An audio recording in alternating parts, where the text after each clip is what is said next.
April. I am here with my guest, Monica Jones. We are here today. Like I said, for the month of May is Girl Talk. So, me and my sister Monica, we collaborate in this month.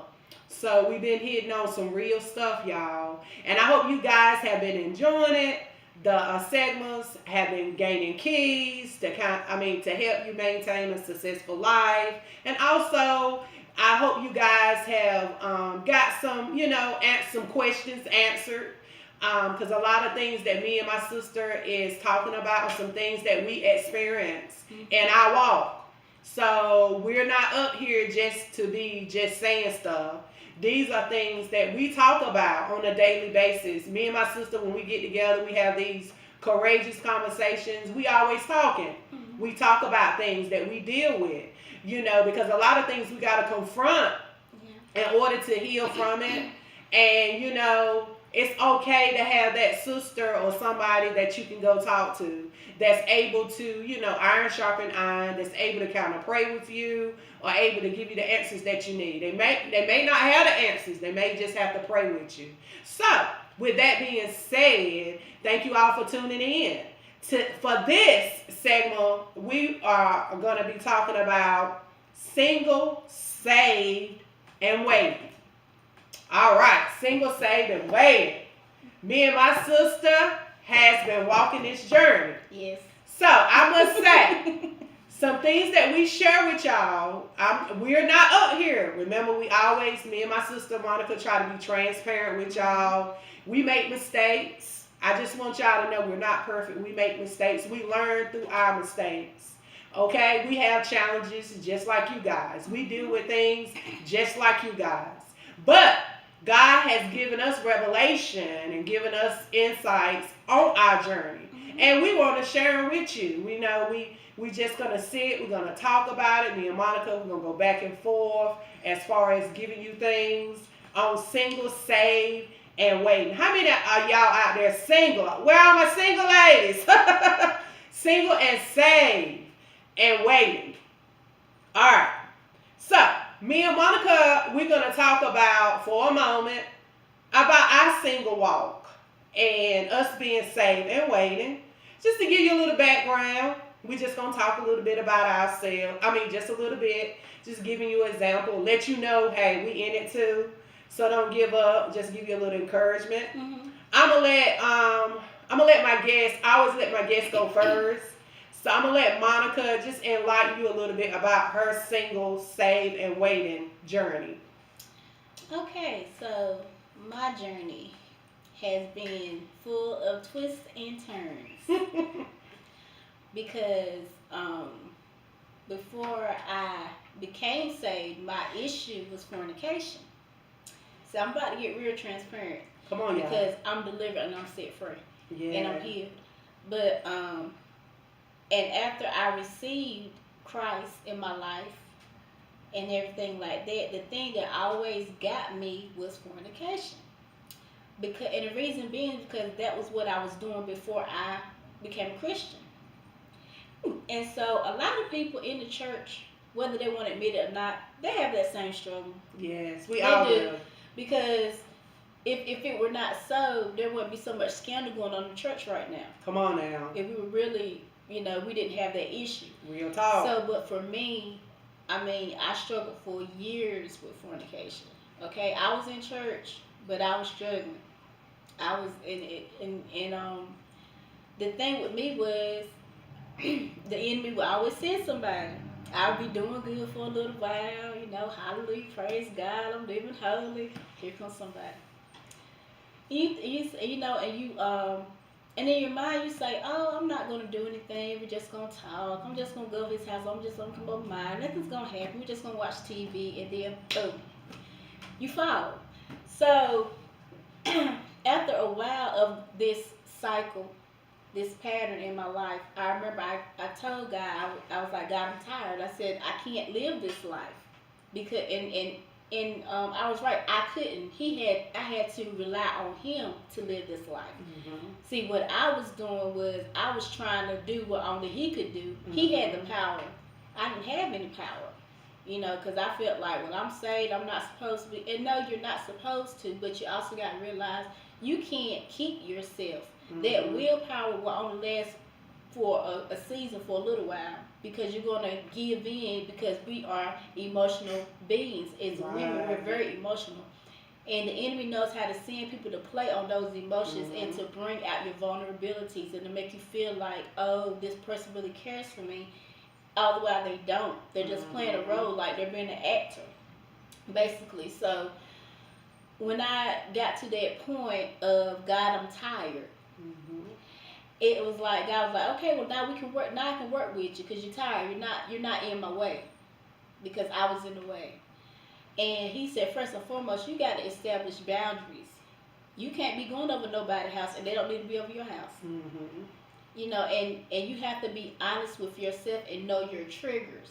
Right. If you know that if a guy start kissing you, you get all whoop-de-doo, you don't need to kiss nobody. Right. You got to know what your triggers are and be honest about it and say, you know what, I can't. You might have somebody that's dating and they kiss all day long and they don't get, they don't want to go to that level, but you do. So you have to be like, okay, I don't need to do that. I need to, I just need to keep in mind that with certain displays of affection, I don't need to do that. Also, when I got to that point, and establishing boundaries was one of them. Knowing my triggers was the second one, and the third one was watch what you're watching. Amen. Watch what you're watching. A lot of stuff we're just watching TV and looking at all these shows, and even some of these old shows that we used to watch when we were younger. Like I'm not gonna really name any, but I mean, shows you used to watch and people was always kissing and people was always, touching and watching these movies. God is like, no, you can't watch that because you're feeding the wrong spirit. Yes. You have to guard not just your heart but your spirit man as well. Yes. Because you're feeding that stuff to it, and it plants a seed in your mind. And then after a while you start thinking on that thing. You're like, oh, well, I ain't got nobody, and oh, he looking kind of cute, and I'm gonna talk to him, or if he interested, I'm gonna see where this goes and all stuff like that. No. You have to not go there. And also music, what we listen to. Now I'm gonna be honest, I don't always listen to gospel. Sometimes I listen to old school songs. I'm not gonna lie and say I don't, because I do sometimes. I don't do it all the time, but sometimes I do. But one thing about it, I don't listen to Luther. You know why I don't listen to Luther? Because Luther will put you in the mood. Luther will. And I don't listen to Luther because, I'm just being honest. I love Luther. I mean, when I was younger, I would fall asleep. I was a child. I like Luther. I like his voice. But when I became an adult and I listened to Luther, I said, wait a minute now.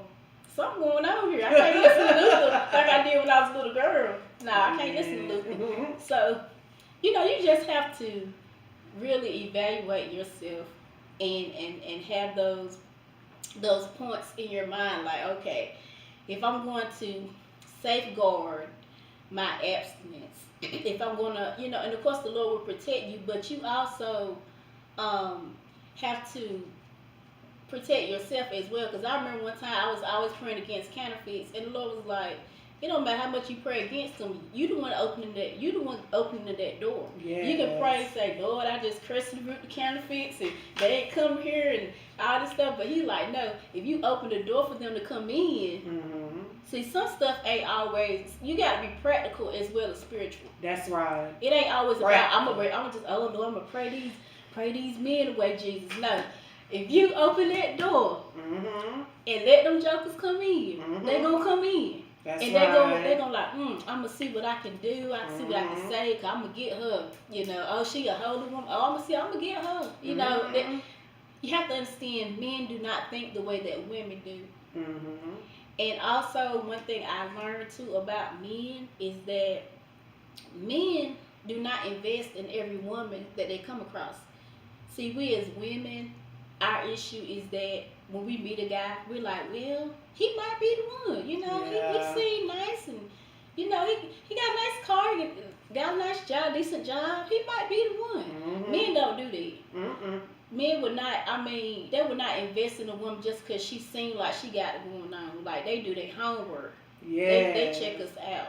That's right. See, they don't get caught up in emotions like we do. Mm. You know, because we get caught up in what we hear. Right. They get caught up by what they see. That's But right. see, the thing is, they're very discerning, Mm-hmm. and they will sit there and they'll watch you. Mm-hmm. And so we as women have to learn. It's kind of like banking. It's like there's good investments and there's bad investments. Right. If you're not careful, you invest in the wrong person, you're going to be bankrupt. Mm-hmm. So you got to, ladies, I'm telling you, you really have to understand that it's not that men are the enemy or men just want to be players. Yeah, there's men that want to be players, but you have to stop investing in every single person that come along or have this like hope that okay, this might be the one, and ask God, you know, God, why is this person here, or why am I thinking about this person? Like, what is it about this person? Ask God about your attractions to this person. Mm-hmm. Is it of you or is it of the enemy? You know, is he a counterfeit or is he the real deal? See, we don't do that. We just, oh, I feel, and we go by our emotions a lot. And we let our emotions draw us, and they draw us into trouble a lot of times. Right. We have to be very practical when it comes to men. Yes. So that's basically what I wanted to share about, you know, understand that men do not invest in every single woman they meet, and when they are invested in you, you will know there will be no ambiguity at all. Mm-hmm. It won't be no, well, what are we? You know, where is this going? He will be very intentional about you. That's right. I mean, he will, and you will not have to be guessing. You will know. That's right. Oh, thank you. That is a marvelous story. Anyway, my journey has been a journey, you guys. I'm gonna tell you, it has been a journey, and I'm so transparent. I like to be real with you guys. I'm not gonna sugarcoat it. It has been a journey because what God has delivered me from, even fornication, because that's the big thing. You know, if you have not tried it, of course you can kind of. But even as the females, when we deal with the hormones, you're going to have a moment where you feel some type of way. But even me, God delivered me from that. It was hard, because I was in a relationship and, I was still going to church and stuff like that. And I was in a relationship where it took God himself to deliver me. And I want to let you know, I was in church, but I wasn't walking with God like I am today. So it took him to deliver me, and it took people praying for me to get delivered, because as soon as I saw that guy, it was on. You get what I'm saying? On and popping. It wasn't that I struggled with it. It was like I did it, okay? And it was something I had to come to reason with myself that God had to show me.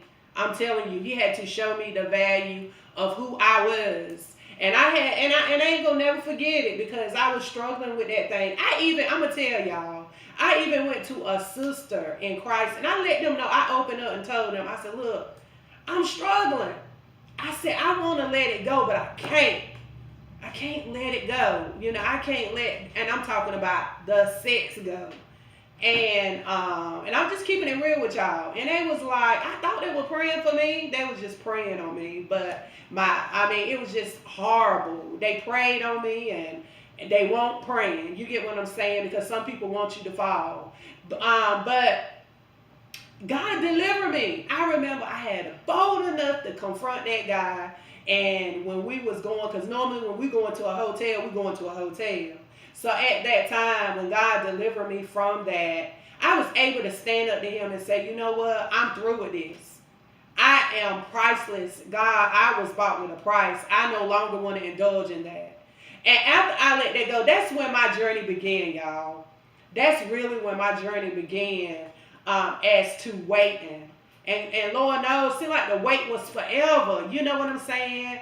And God had to clean me up real good and allow me to see who I am as being single and I have children. I have 2 girls.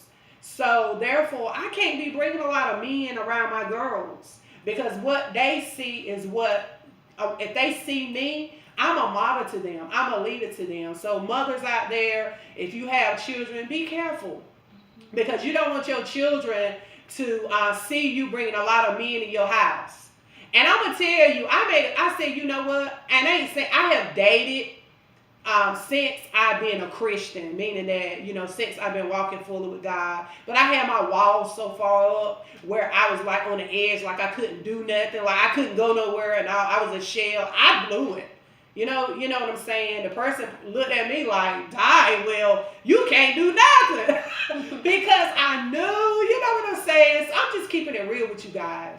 And it been, I'm just being real. So I guess God was still working on me and get me to that place because I was so like, I didn't want to mess up. You know what I'm saying? Because I knew what God delivered me from. It was a hard thing to let go. And I'm just being real and transparent with you guys. I mean, although I'm single, saved, and waiting, I still have thoughts. I can put a thought in my head right now and think it, and don't have to have a man. You get what? You know where I'm going? I'm just being real with y'all. I don't try to hide nothing. So you got to be careful with, like my sister said, with watching movies. Because a tall, dark-skinned man with a collar not a collar, but a dressed nice man smelling good. I was attracted, to those things. You know what I'm saying? I'm just keeping it real with you. So you got to be careful. You got to be careful. And I'm just telling you, and me, I think what saved me so much is my girls. Because I didn't want them seeing a lot of men out of my house. Even I made a vow that I won't go get married until my girls are grown. I'm serious. And you can ask my girls to the day. They ain't seen a lot of men come out of my house like that. Them days were over. My girls became my ministry. And I thank God for that because my girls, they see me. And a lot of times, and my children, because your children are you are an example to your children. And what they see gonna affect how they live their life. So I didn't want my girls, and I always told, how am I gonna tell my girls to be somebody treasure and not trash if I'm being trash?